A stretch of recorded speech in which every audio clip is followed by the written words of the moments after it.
All right. Great. So yeah, thanks for coming. We have some guests online and someone in the room, or some people in the room. Okay. And so we have Anna Vesic, who literally just defended her master's. So congrats on that one. And then also we have Ambika, and they're both from from our department, kind of what is it, artifact-based computing and user research. And yeah, they'll be talking about doing user research actually. And some of their best practices in doing this. So yeah, stage is yours. Okay, thanks. So I can stand here, so yeah, Yes, that's all right. okay.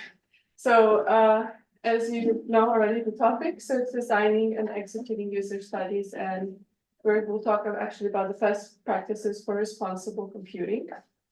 So this is the timeline. I will talk about something that is very related and very key for responsible research and innovation, or actually for the responsible computing.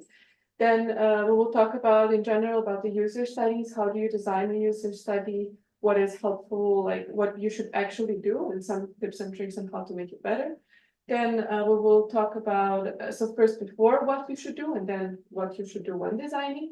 Then we will talk about the use cases about conducting certain user studies. We will talk about the key learning outcomes of the user studies, and then we'll talk about the lessons learned throughout our practice.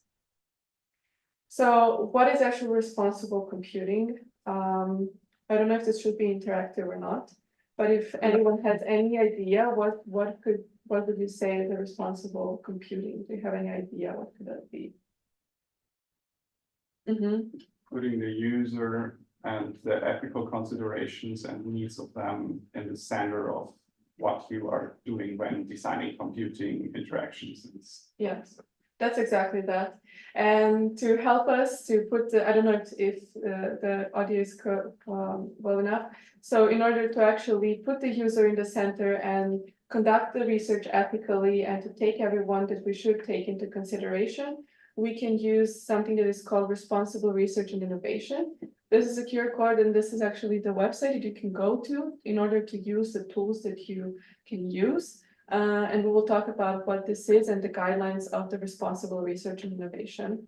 So this is actually a term used by European Union's framework programs, and it is referred to scientific research and technology development that consider the actual and prospective repercussions on society and the environment. So this is something that is basically mandatory to be done within the EU, or I mean, if not mandatory, very advisable in order for your research to be accepted, to get funded, to be actually acknowledged. So this is, was there, I think also, okay. These are the dimensions of responsible research and innovation. So first we can talk about, so I will just read it through, and then I will summarize all of these together. So we have public engagement, we have ethics, gender equality, science and education, open access, and governance. So what is important here? It's important to actually take everyone into consideration, depending on what you're doing, what kind of product you're developing. If you're developing a product that is for wide usage, such as mobile phones, then you have to respect the gender equality, but not just the gender equality in general, for example, race equality as well. An interesting example is actually the face recognition in the beginning of the days was actually that people of darker skin colors could not get their face properly recognized each time, whereas white males were absolutely perfectly recognized each time. And this is the bias that we have while making our products. So if I'm a white female, I will have biases for my needs. I will have biases when testing and developing a product. This actually happened in my master's thesis now, also in my project in the beginning. I was making the app and testing it with my hand. I will talk later about it. And then when I tested it with other people, it was not very precise. So even though we don't have maybe some inherent phobias, I mean, like racism or chauvinism in ourselves, it's the biases that we naturally have. So what is important is to actually consider everyone or the people that we are making the product or the research for. It is also important to have the public engaged in the sense that we need to publish our findings very transparently. All the limitations of our work, all the limitations of what our findings and what we did during our study. And we need to actually learn also from the public. Then, of course, the ethics. So it is very important to consider the impacts on the society and the environment, impacts on the people. So this equality is tied to that. In general, what I would just sum up with the rest of the three is that we need to make the findings accessible to everyone. We need to be transparent and to implement policies and practices that would actually support this responsible research and innovation. We need to be accountable for what we do and to hold ourselves accountable and our colleagues. This is the QR code I was looking for. You can find this in Austria if you're doing any type of research or similar. You can also check this website. It's basically on the same topic about responsible research and innovation. So why is this important actually is that if we want to make our product usable and our research meaningful, we need to consider the people and we need to be transparent and meaningful about our work. Otherwise, it is just something that we've done. No one is going to use it, or the people we made it for will not use it, and it's just wasted work actually. On the most selfish side, so to say.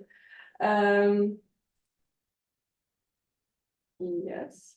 So now we're done with the responsible computing, and we are now focusing on how to actually do this. So how to do a user study and how to design. So when we are designing and before we start literally designing the user study that we're going to do, we need to first of all define the problem that we want to solve. So even before going to this RRI dimensions, we first define the problem that we want to solve.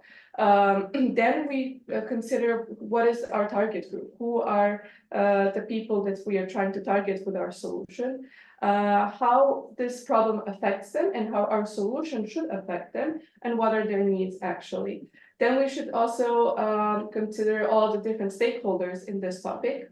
We want to consider the impact that we want to have, and then to relate this impact on the realistic impact that we'll have on our target group. So maybe we think, I will make this example, as I said, of push counter for wheelchair users. So what I did is that with my team, we tried to design something for wheelchair users, and that was like a wearable device that they can put on their wheelchair. And to measure actually their physical activity. So it is as a step counter, and we first named it a step counter, which is ridiculous. And in this first step is actually, wow, how can they relate to this product? That's the first thing. Why would they even consider using it when it's so ignorant from our side, right? So this is the first thing that we did. Then we said, okay, as physical activity for them, we'll just do push counter. Okay, but pushing is not just physical activity for them. Depending, of course, also in these cases, for example, accessibility and people with special needs, you have to actually consider the level of their impairment. And for example, some people cannot move at all, some people can. And then what we decided is to target a specific group that can actually do certain things, that are able to do more things. So what we also incorporated then was actually meaningful physical activity, that they actually also have to do certain physical exercises up to a certain point. They can move this wearable device to for example, some people cannot move at all, some people can. This way, okay. So they can also put it on their hand, and this was actually important because once we dive more into this topic, is they have these certain sore spots or pressure spots, which are then pretty dangerous sometimes if they're sitting for too long, and then they can by moving just a little bit or doing some meaningful activity, this can be prevented. But what I want to say is then you know what you want, then you have to relate about the impact on them and their needs, and then you should involve the stakeholders. How can we, who are completely able, even meet their needs and know what their needs are? So this is where the stakeholders come in. Then you think about maybe some NGOs that are dealing with promotion of people with special needs. They have, for example, the target group, they're connected with this group of people, etc. So then you can actually know more, you can promote your work, you can recruit the users, you can recruit the participants, etc. So this is where the stakeholders come in. I think it's crucial. Okay. And so now the user study, when we did this before the user study, so we defined our problem, we defined our target group, we defined our stakeholders, who can help us, who can fund us, who can give us more knowledge, who can connect us with our users. We are now going to the user study and designing our user study very specifically. So before starting, as we said, determine your topic and goal, and then pose the research questions that you want. So kind of you gathered some knowledge, you maybe redefined your problem statement, and now actually want to see the research questions that you need. So if you're designing your product, you actually have certain questions that you need answers to in order to refine your idea and make the product as best as you can. These research questions should be answered through your user study. So yes. Then you decide methodologies which you will use to answer each of the research questions. So quantitative and qualitative data and so prepare interview and survey questions. Interview is qualitative data. I don't know the background of everyone. So qualitative data can be, for example, interview, observations, some diary, autoethnography, etc. And survey questions is something more quantitative, which you can actually, by scoring, you can measure and do some certain statistical analysis of it. So it's, for example, from 1 to 5, how you feel, yes, no, etc.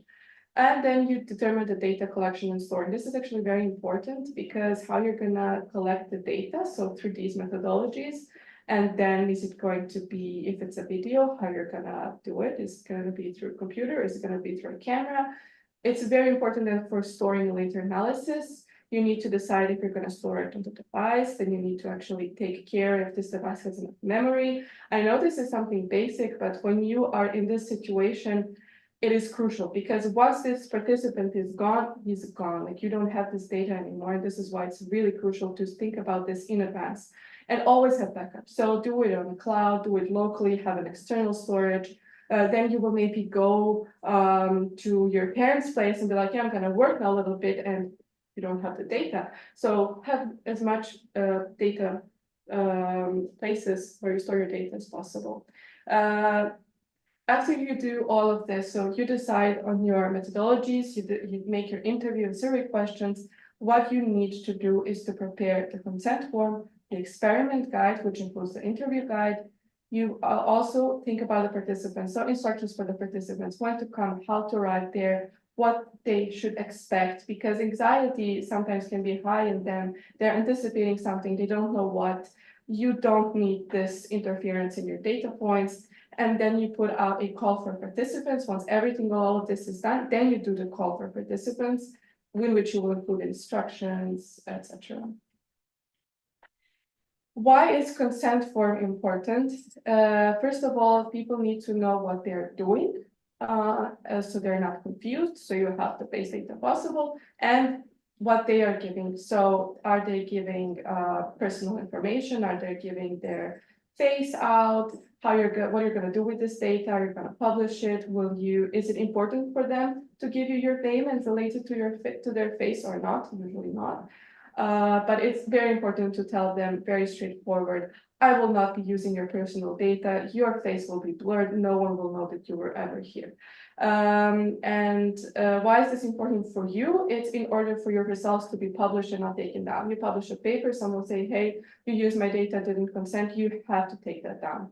And then the entire community suffers because your findings are then just sitting in a basement.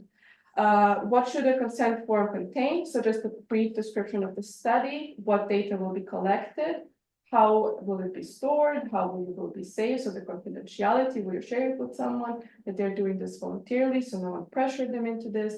And for that, you need participant signature or actually giving any type of consent. Maybe you're doing an interview. It's also enough for them to say, are you consenting to this interview? I'm consenting to this interview, and you record that. But always have it in paper as well. It's much better. And why is the interview guide important? You need to have the plan of the study for yourself. So each of the experiments and each of the participants have the same experiment, so the data is consistent.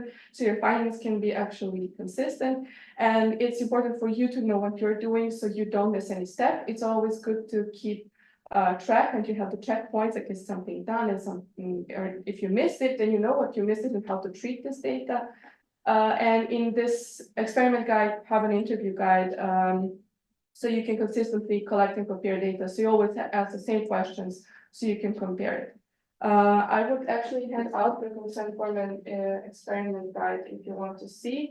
Experiment guide here has many pages because the study was long, but it has 2 pages, you can see it. Yes, so experiment guide, just what you will say, what you should do, and the questions.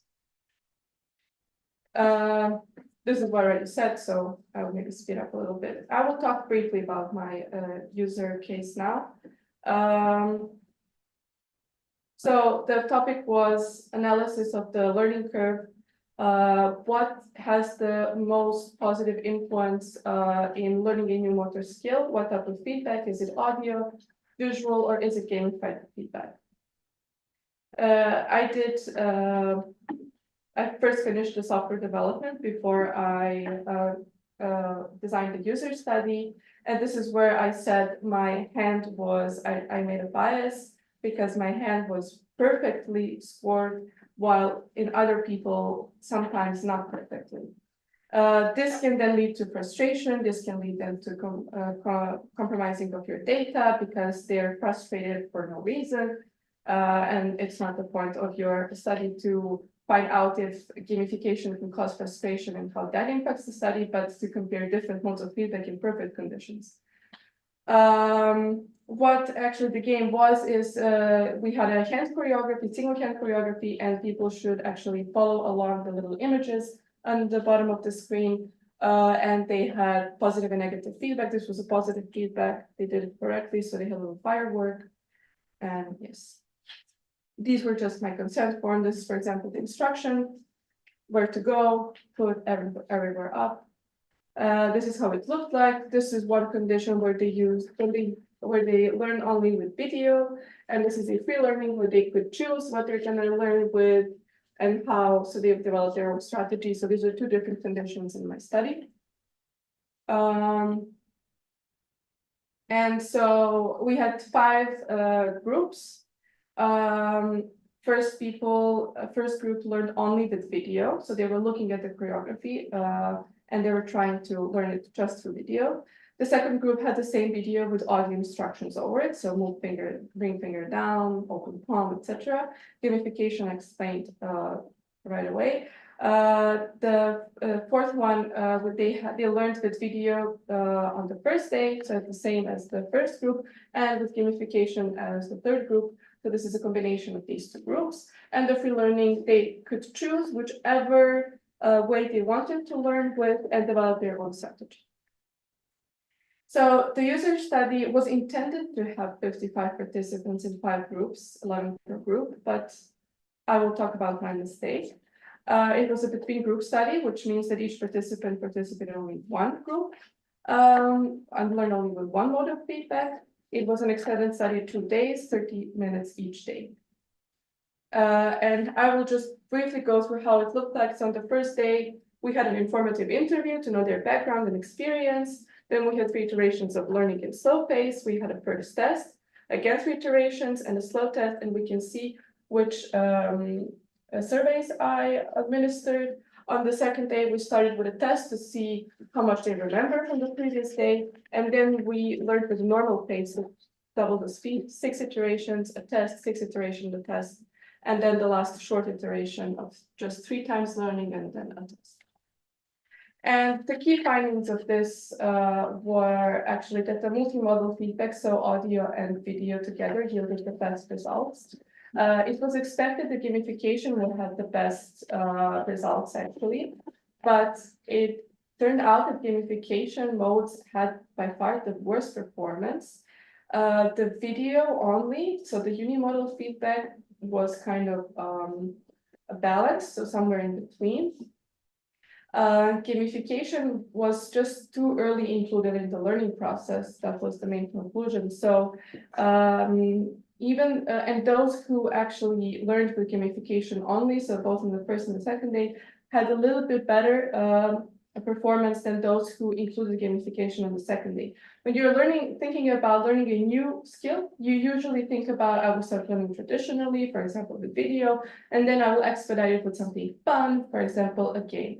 However, this came too early. Participants said they would actually participate, they would use a game in their learning process, but later in the learning process.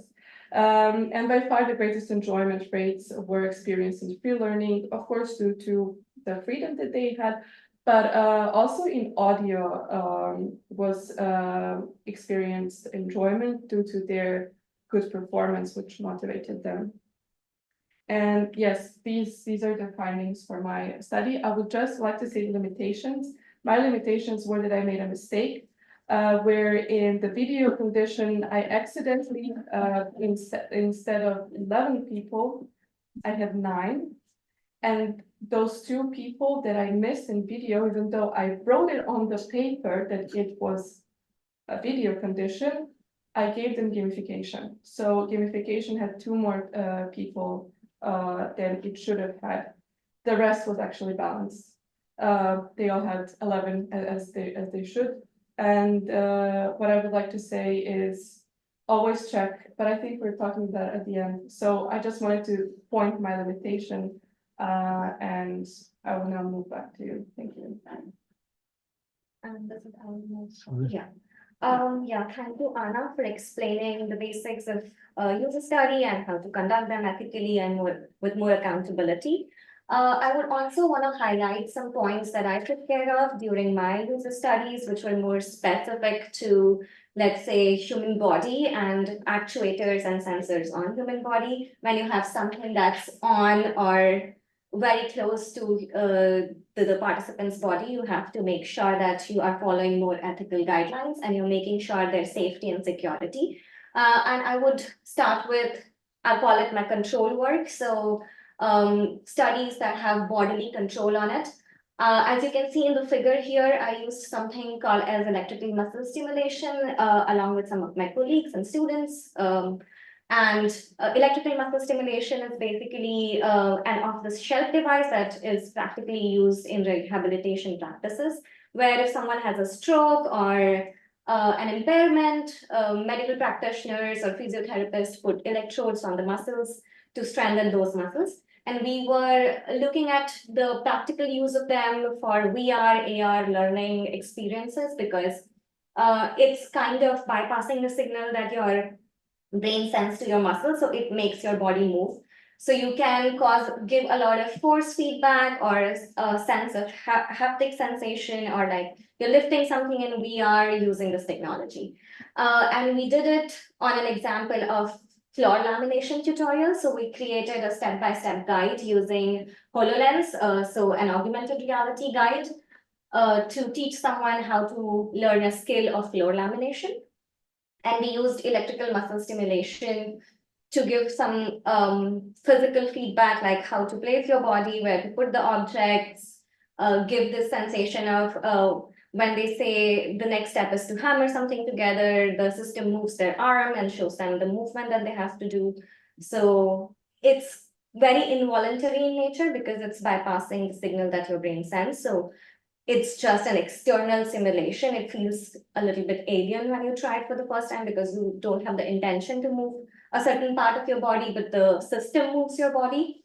And for this particular experiment, we took care of the ethics. So we had like an internal meeting together of how to create a more ethical environment, how to make sure that we are recruiting people who don't have a pacemaker or some kind of, or are not pregnant or don't have any physical challenges that the EMS system can affect severely. We took care of the calibration. So these systems were calibrated specifically for the participants before the study. We spent around 15 minutes calibrating it correctly so it's comfortable and causing the correct movement. And when you are designing for systems that can affect your body physically, these are the things that you have to take care of, making it safe for the participants, making it voluntary for the participants, making it comfortable, making them aware of the risks, and making them aware of how the system works. Here we used an off-the-shelf device. So one you can buy, one a medical practitioner, anyone can buy from a pharmacy or a store.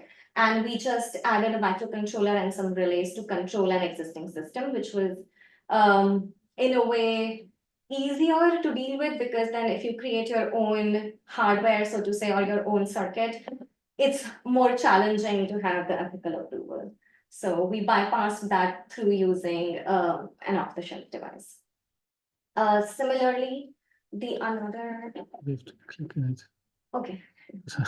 Yeah, the other two case studies that I want to talk about also goes back to the points in the beginning that Anna discussed about the stakeholders and about testing the systems with whom you're designing for and making sure the systems are as close to their reality and as close to as their personal experiences and what they have to learn. So here, the first case study we did with our colleagues from AIT and colleagues from Upper Austria, universities of Upper Austria, is called a medical trolley scenario, where we were planning to create an AR simulation for teaching medical students, especially nurses, how to set up a surgery trolley before a surgery. As it's a very challenging task and it has 12 to 15 steps, and you have to remember all the steps and place the objects at the right place so that you can hand it to the doctor at the right time. A lot of nurses and students don't get to practice it very frequently at a student level. And we created a VR scenario where they could practice it with, you can see there are the controllers that vibrate if you do something wrong. They guide you in the right direction, where to put what, and the whole VR simulation you can practice over and over. We did involve all the stakeholders and we did test the system with 20 nurses. Some of them were underaged or students, so we made sure that we take the consent from their parents. So you also have to take care of who's consenting, their age, their demographics, and making sure that you really run the studies with the potential users of your system. In the second case study, which was also for medical practitioners, is the emergency evacuation and emergency information about the building for healthcare responders. And we went to the place, we tried to replicate in our VR exactly the same hospital scenario. So the doors, the rooms, the floor, they are a one-on-one match to our VR scenarios, and they could learn the room numbers, and we had different modalities to test how their memory is and the accuracy of evacuation. And we also tested this with our potential users, so medical practitioners and nurses. And it's very important, I would like to highlight again, that it's very important to make sure that you involve the stakeholders and you involve the people you're designing for.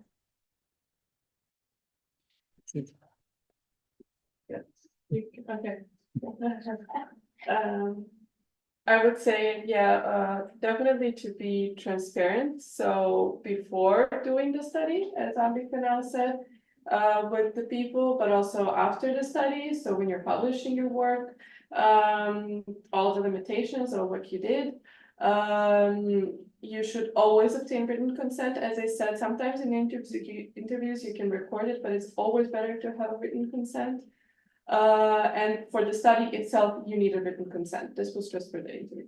Respect participants' privacy, always anonymize the data, always be ethical in designing, and really just try to identify all of the risks for the participants in general and try to take the steps in order to avoid that.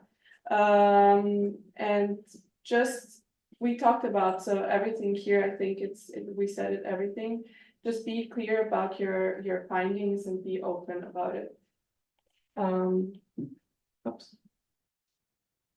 So this is why this kind of approach brings clear and systematic research on different topics and setting standards for, so to say, real science, in the sense that we're not just publishing for publishing and everyone publishes all kinds of different work, but science is actually that is something exact, and that it should be very systematized and very standardized so that we have consistent conclusions and results. Lessons learned and advice that we wanted to give. So this is what I started, but then I said I will talk about it later. Try always to have more participants than you need, because sometimes someone will just not appear. Sometimes you will make a mistake, as I did, for example, and then you have more participants in one group than in the other, or whatever it may happen.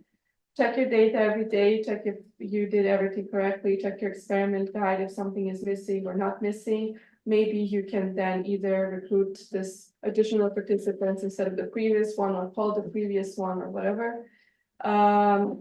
It is good to work in teams, that have at least one person to check if you did stuff correctly or not, if you missed something. When you're alone, you have many things to do, mistakes can happen very easily. Always, as I said, keep the backup. And have more time. Try to do a pre-study, for example. You think you did something, you designed everything right, and then you start doing the study and you're like, no, this is actually not working out. So try to have pre-study. This also goes for the more participants. Then see if this makes sense. If it makes sense, then you can just proceed. If not, you correct the stuff and then you move on to the real study. Yes. Do you have any questions? Yeah, first of all, thank you. So yeah, if you have time, I know you are kind of on the run in a way. If you could take 1 or 2 questions. Yeah. Any questions in the room? Otherwise, I'll have one. Or online, I need to check as well. I think it's just because of the slides. Yes, okay. So my question is now actually, so from what I understood, you kind of you went in, you did your kind of research, and you came across all these kind of issues, right? And so in particular, the kind of the ethics of running the research, like what's the kind of state of the literature, basically? I mean, like if I look at now the AI and ethic literature, there's always this kind of values, it should be transparent, accountable, and so on. But in practical terms, nobody really knows what to do with it. So in your experience, what's kind of the state of the user research ethics, literature? Like how far are we away from having actually kind of, very practical guidelines that anyone can apply, or do researchers mostly still have to just, kind of go and try out and see, where problems appear?